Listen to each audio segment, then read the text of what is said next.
Mesdames, Messieurs, bonjour et bienvenue dans ce flash de l'information sur Tunisnet TV. Et voici les principaux titres de l'actualité nationale et internationale. Une grève générale des journalistes, la liberté de la presse, un droit des citoyens. Un agent de la SONED succombe à une morsure de reptile à El Hancha. Déclaration finale du dialogue national de l'UGTT, la date du 23 juin n'est pas adéquate pour la tenue des élections. La Suisse bloque 100 millions de dinars appartenant au clan de Ben Ali. Et à l'étranger, en Syrie, l'armée veut prendre des positions clés. Hier, mercredi 17 octobre 2012, grève des journalistes. Dans son communiqué, le syndicat national des journalistes tunisiens proposait que la presse écrite ne couvre aucune actualité, que l'audiovisuel assure un service minimum, à savoir un seul flash info avec les titres de l'actualité et sans présentateur pour les chaînes de télévision. Les émissions de débat sont consacrées au sujet du jour, objet de la grève, liberté de la presse. La TAP diffuse uniquement les communiqués importants. La liberté de la presse n'est pas uniquement le droit des journalistes, mais celui des citoyens en premier lieu.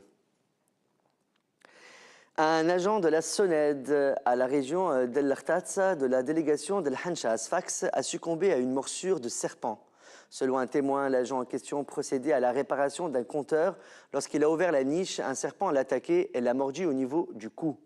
La victime, Jalel Hosni, a été hospitalisée pendant plus de 5 jours à l'hôpital régional de Sfax avant qu'il ne succombe à cette morsure mardi 16 octobre 2012.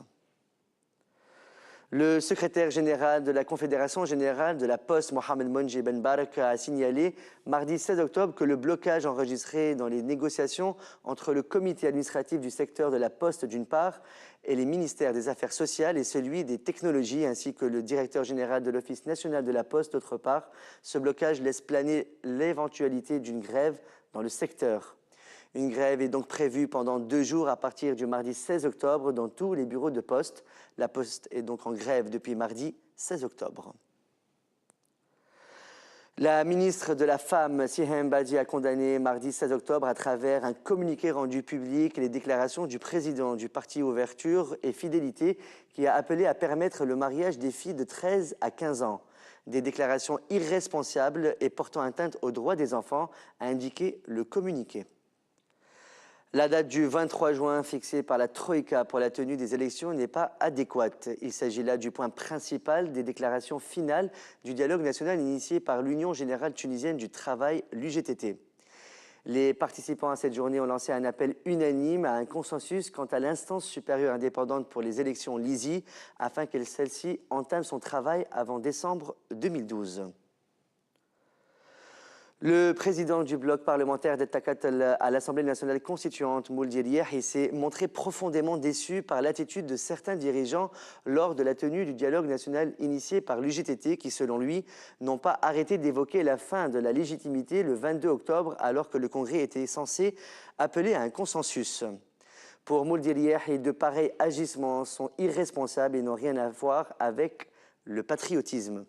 Mouldi Riahi a par ailleurs condamné l'intervention de Taïb Bakouj et l'idée Tounes qui a appelé à la mise en place d'un nouveau gouvernement consensuel et à ce que la Troïka abandonne les grands ministères. Selon plusieurs agences de presse internationales, près de 60 millions de francs suisses, soit l'équivalent de 100 millions de dinars provenant des comptes de 48 personnes de l'entourage de l'ancien président Ben Ali, ont été bloqués en Suisse. À l'international, le gouvernement syrien est prêt à étudier la proposition de cessez-le-feu de l'émissaire international Lakhdar al-Brahimi qui a lancé un appel à une trêve durant l'Aïd al-Adha fin octobre, a déclaré le porte-parole du ministère des Affaires étrangères.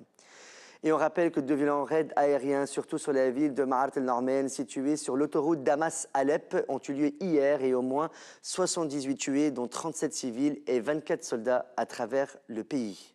C'est la fin de ce flash de l'actualité sur Tunisnet TV. Merci de votre fidélité. Excellente journée. On reprend avec le plateau de la matinale. À demain.